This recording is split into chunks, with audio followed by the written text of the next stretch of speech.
Welcome back to another edition of Public Praise, where we are proud to proclaim and never ashamed. I'm your host, Resurrect. And of course, we always got another hot one for you. First off, we're going to sit down with Miss Ruckus and Annette Grant talking about her new children's book.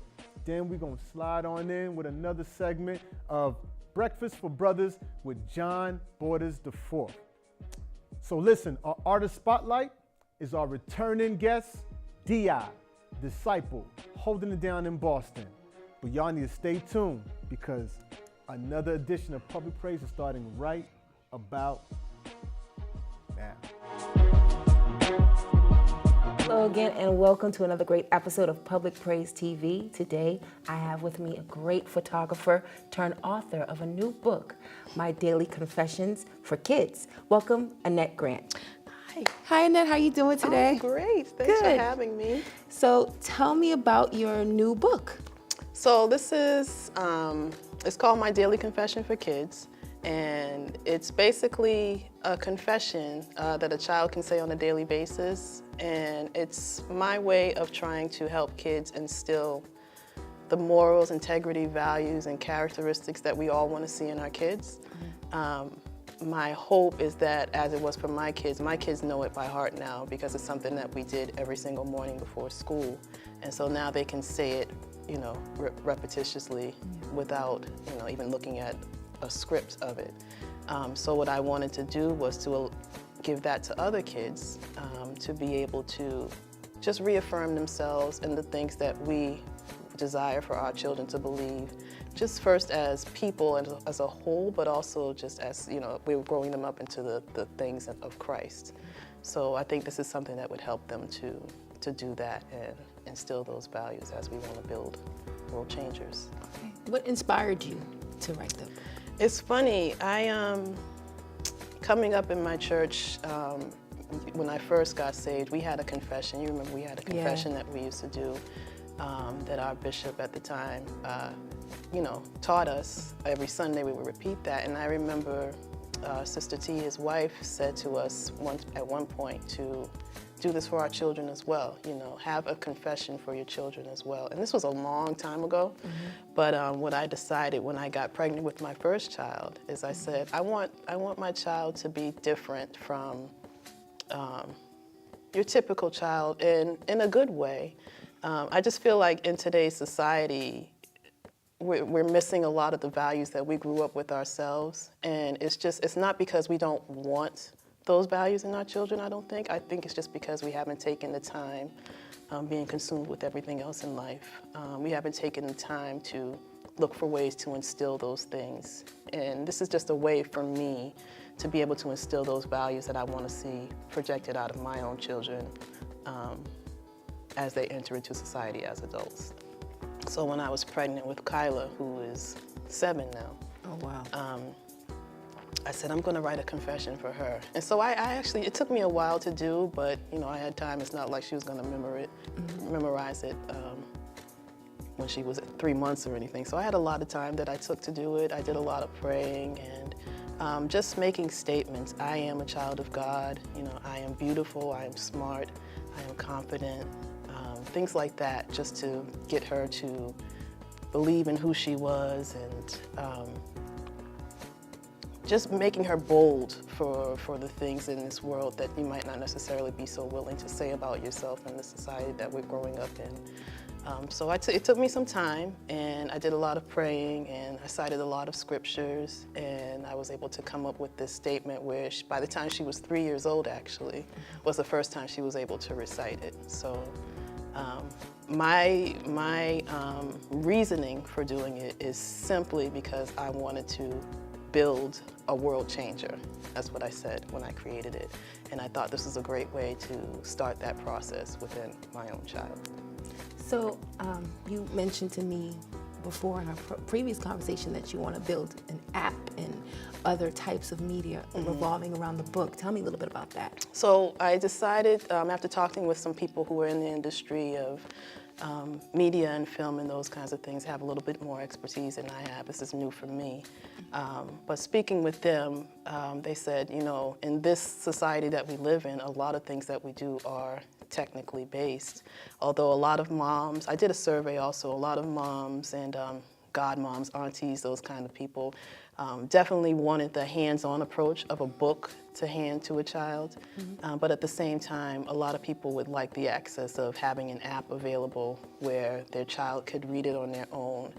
So the app that I'm creating in the process will, you'll be able to turn a page just like an ebook, but it'll also have voiceover, which is Kyla's voice.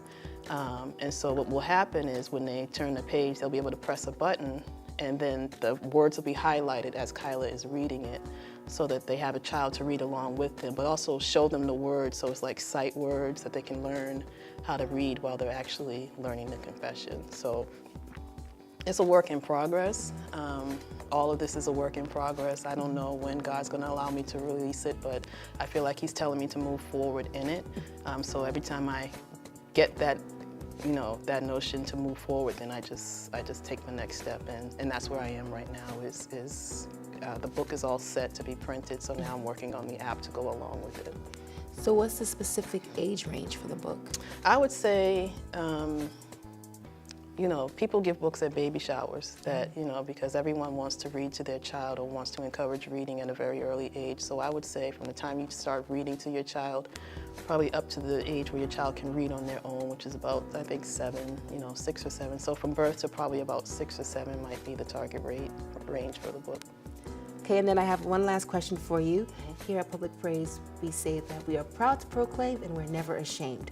What makes you proud to proclaim and never ashamed?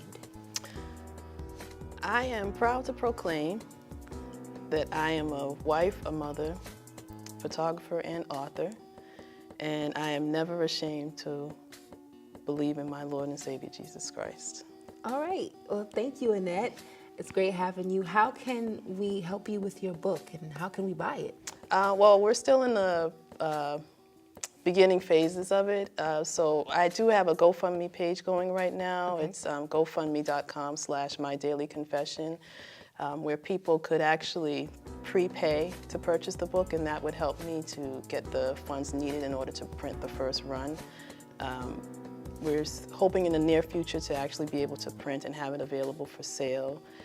So if you do the GoFundMe, then you automatically will receive a copy autographed by me, as well as a invitation to the book release party once I get all of those things set. Okay. So we're still in the process of getting it going, but that would definitely help me to have it released sooner. Awesome. Thank you so much, Annette Grant. We'll be back with more Public Praise TV.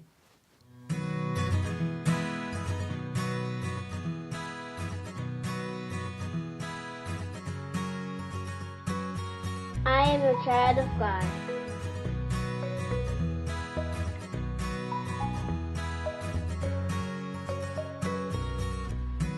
I am beautiful. I am smart. I am confident. I have a good heart and a great spirit.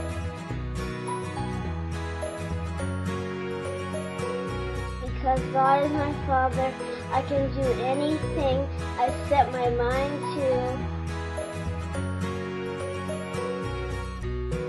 Today will be a great day. Amen.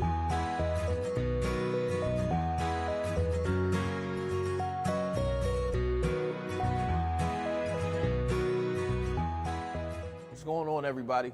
John Matthew Borders, the 4th founder of Catalyst for Change, which hosts the program Breakfast for Brothers.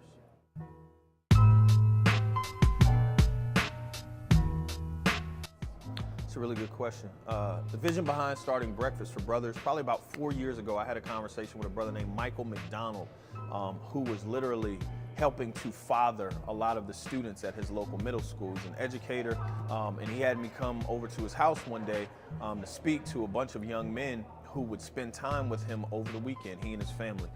So I was asking him how much money he was spending, literally having him like 8 or 9 middle schoolers hang out at his house. And he was just telling me about all the money going out, and how much money he was literally just spending on food. And he talked about not just bringing myself, but other brothers like me to be able to spend time and build and pour into his guys. In that space, I was also able to ask him how many other guys were doing the same thing.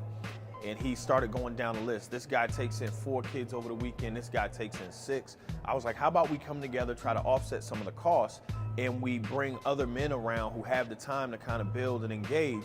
And thus was the concept for Breakfast for Brothers.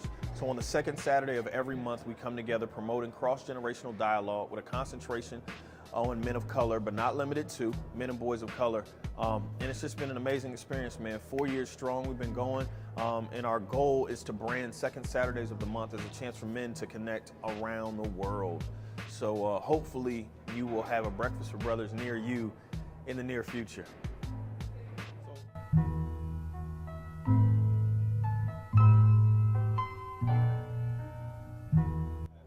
It's a really, really, really good question. Over the past 4 years, the impact that we've had, we often have internal conversations about the different metrics to show impact. And whether it's a philanthropic group or whether it's someone asking us, I got anecdotal stories for days. I can tell you a story about a young man who told me he was gang involved and his boys were about to jump somebody that he recognized. He stopped their actions as a result of knowing that he knew this young man from Breakfast for Brothers. There was another conversation that we had about vulnerability one time where a young man came in and he was saying that this was the first hot meal he had had in weeks. Men began to take money out of their pocket and give it to this young man. We went grocery shopping, filled he and his family's fridge up. And those are things that you necessarily won't see on paper, but brothers just having a heart for the work and trying to pour into each other. There was another young man who was underemployed and he was applying for a job. By the time he got to a second round interview, he sat down with a guy, and in their conversation and the rapport they built, he ended up realizing that they both attended Breakfast for Brothers. The young man got a job, full-time, still employed, and he's doing very well for himself. So there are a lot of unspoken kind of metrics in terms of how we do what we do. And people ask, what's the secret sauce? It's just a lot of love, man. We're just trying to create a space where men feel like they can come and grow. So there's a story that we have about a gentleman that we were having a discussion on fatherhood, and we challenged everybody to reach out to their father, and this man had not spoken to his father in years. We challenged him. He didn't feel comfortable. And after about 3 months, he reached out to his dad. Had a conversation with his dad for the first time. Conversation didn't go so well. We challenged him to reach out again. He reached out again. Conversation went better. He reached out a third time, and by the 4th month of Breakfast that he had come to after not speaking to his father for years, he said that he and his son were going to take a trip so that his son could meet his grandfather. So there was reconciliation in that moment, and he said that that would not have been possible had we not challenged him to reach out to his dad. So I mean, again, in terms of measuring our impact and all these different measurables that people try to figure out, I can't tell you all things. I just know that we're doing something and that this thing is growing. So get on the train now.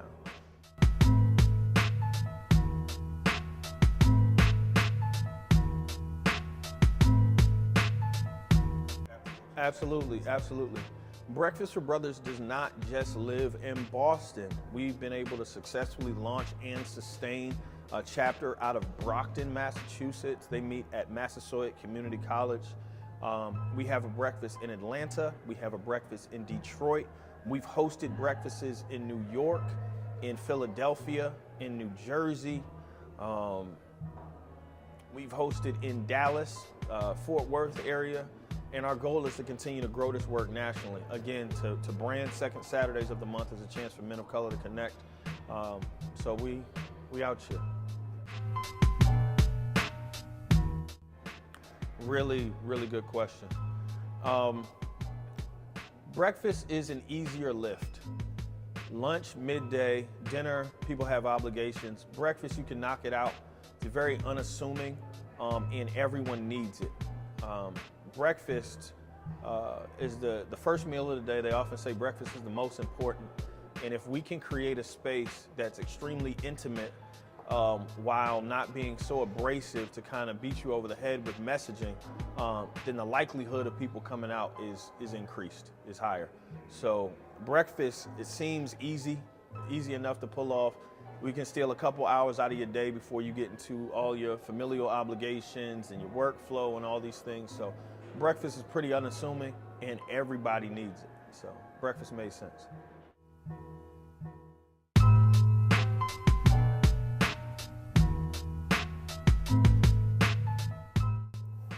At the end of every meeting, if we can have brothers leave feeling better about themselves and feeling challenged to grow and to continue in the way that they are going, if it is a positive one, then we've done our job.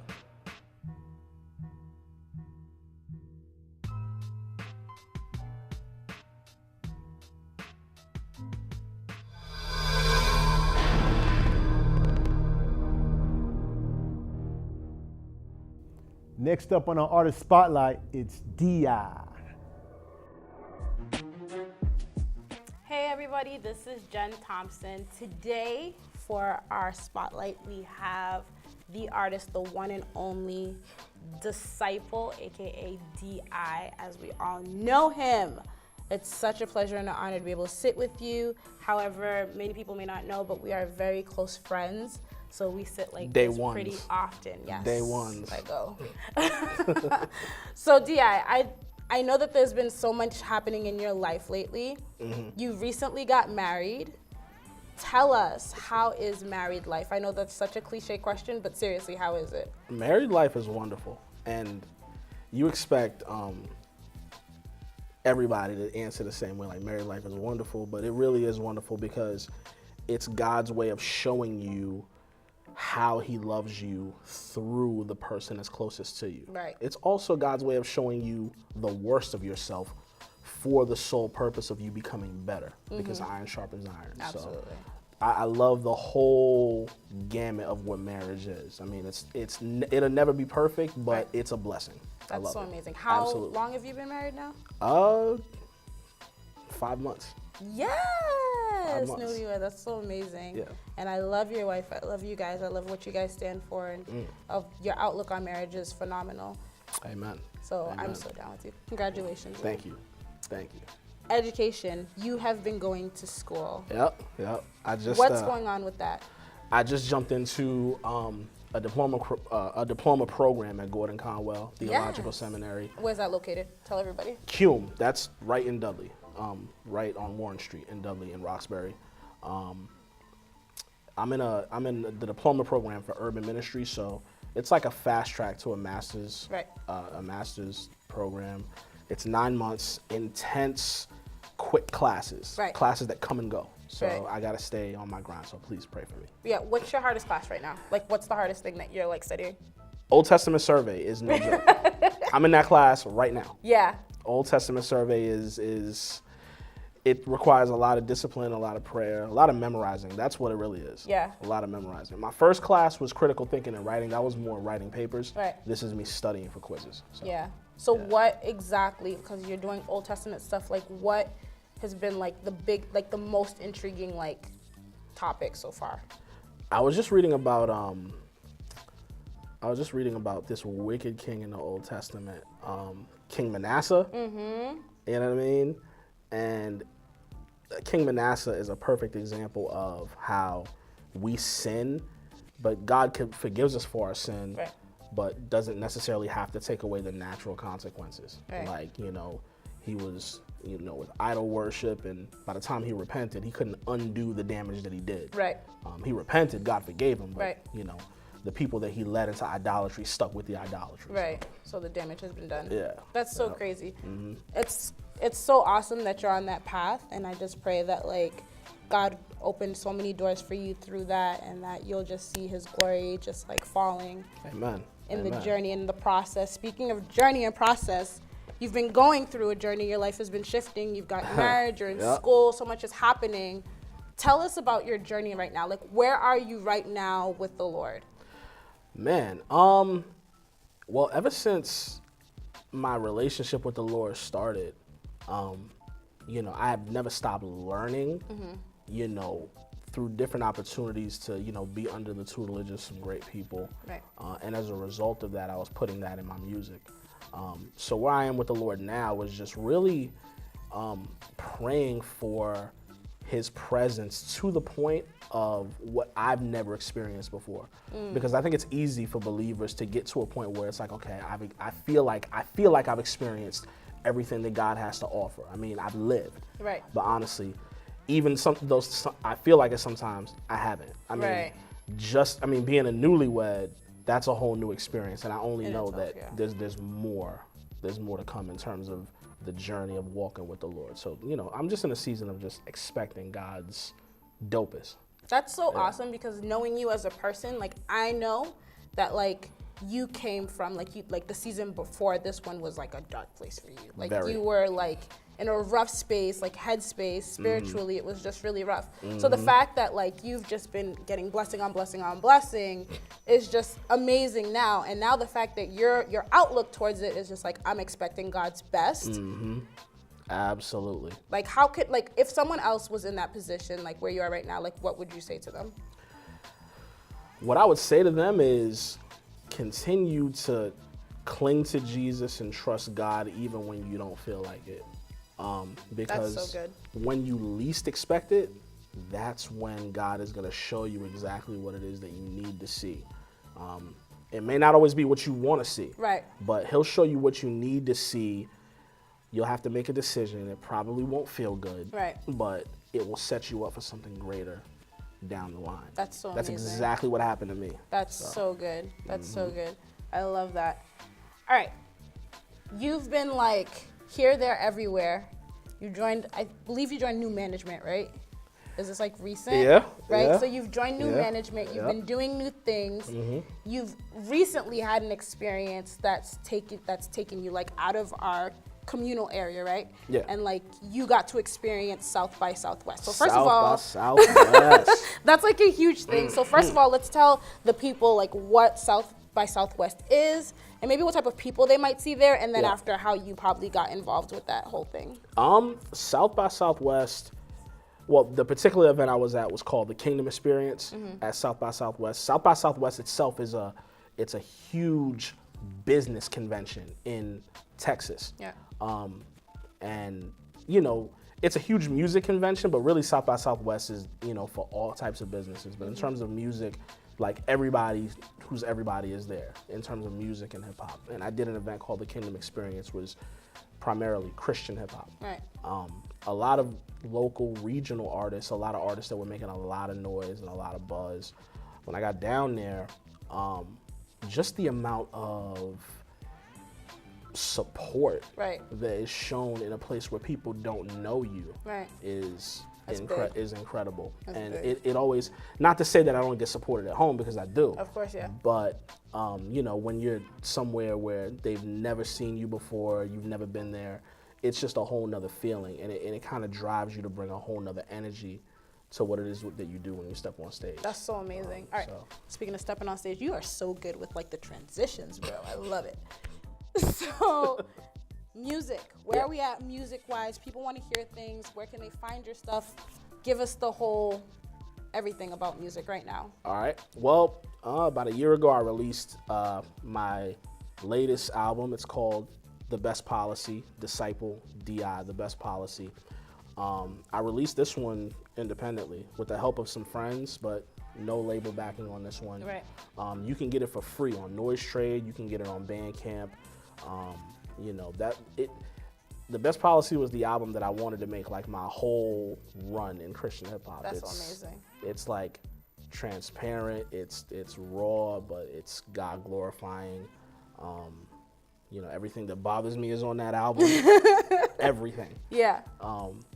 And it's just ridiculously God-centered Jesus music that takes my experiences and my faults and brings them to a place where I can give God glory for them, even in the midst of them. That's so good. Pick it up on Noise Trade, Bandcamp, Solitunes.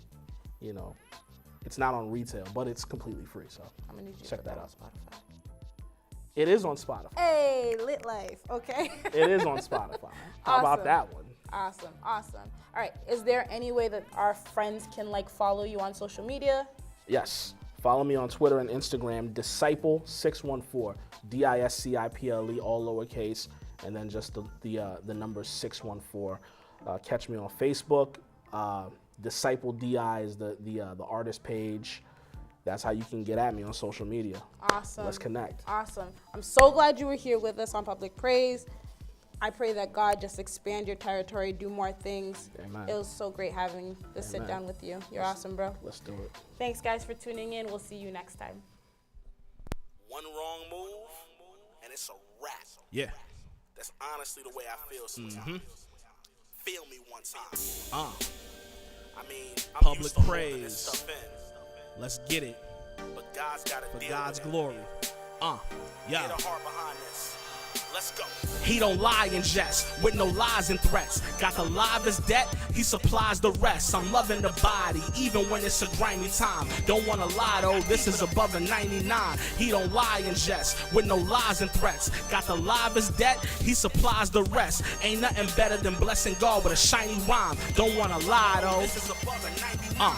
Ever since 97, my soul took flight. I was on death row right next to Suge Knight, a getaway. 2 days, New Hampshire to Woodside. Tried to go left, but God said to hook right, the good fight. All I remember was not knowing what life would look like and being terrified when Jehovah told me to cook mics. But years later, the Lord turned me into a fear hater and cleaned me up. I'm no longer breathing that seared vapor. But every day someone tells me to go toss this, coming at my neck, getting at me with no softness. But people that push evil don't back down. So for God, I push the envelope like I work for the post office. I ain't the one to run. I bring the gospel in every song. Ain't no way you can overdo what's getting underdone. Giving them props with every bar, every sung line. Attacking my mission off that Joshua 1:9. Cause he don't lie and jest with no lies and threats. Got the livest debt, he supplies the rest. I'm loving the body, even when it's a grimy time. Don't wanna lie though, this is above a 99. He don't lie and jest with no lies and threats. Got the livest debt, he supplies the rest. Ain't nothing better than blessing God with a shiny rhyme. Don't wanna lie though. This is above a 99. Sin kills, don't act like this is fortunate. Disproportionate, the gospel headed straight for your dome. The kid is tossing it. And yeah, I see the hating, but to promote the Lord, I'm writing as hot as a thermometer and a fever patient. And believe me, I've heard it all. Like, why do I need to bring it rough? I'm too lyrical, I don't sing enough. All my tracks are East Coast, why I never get personal. Stop mentioning God, Christocentrism is hurting you. You would blow if you did this, and stop this. But I thought God was the locksmith, with or without a major label. Man, I've been picked apart so much, I feel like I'm riding an operating table. So I'll address the critics. The next person that tells me my music's too Christian, without a doubt, is the next to get it. A humble response and a prayer that he keeps you. What you thought I was threatening, that's lethal. Release suit because he don't lie and jest with no lies and threats. Got the livest debt, he supplies the rest. I'm loving the body, even when it's a grimy time. Don't wanna lie, I keep it above a 99. He don't lie and jest with no lies and threats. Got the livest debt, he supplies the rest. Ain't nothing better than blessing God with a shiny rhyme. Yeah. To those thinking I'm using music to spark an issue, if we run in the same race, don't trip me up at the start of pistol 100 emoji. Believe me, I know me. If I keep this in me, I'ma react. It won't be low key. I'ma plead guilty after I'm red-handed, tied up and thrown in the whole water, dead landed. A price on my head. In the jungle, they bread lifted. Only thing that can save me is that red liquid. I've been looked over, set up on more than one occasion, forgiving people left and right when the tongue is blazing, the gun is raising, and it has to aim at DI. Bring the pain to DI. Blood stains for DI. Dumb shame for DI. Looking like they want games with DI till God has the tongue tamed in DI. Run James and DI. Doing it practically. In particular, chapter 3. If they bout to get mad at me, I'm like, listen, I'm quite Christian. Never a light missing. I fight wishing I could do more. We got a tight mission, passionate with it. Some people trying to fear the style. Bringing the gospel to anybody with an ear canal. He pulls up and shots it get truly wet. This isn't a movie set every day. Somebody getting their koofy checked. I'm drunk in the spirit, aiming at who ain't woozy yet. Spare me the drama. Believe me, I'll pass on Romeo and Juliet. Yeah.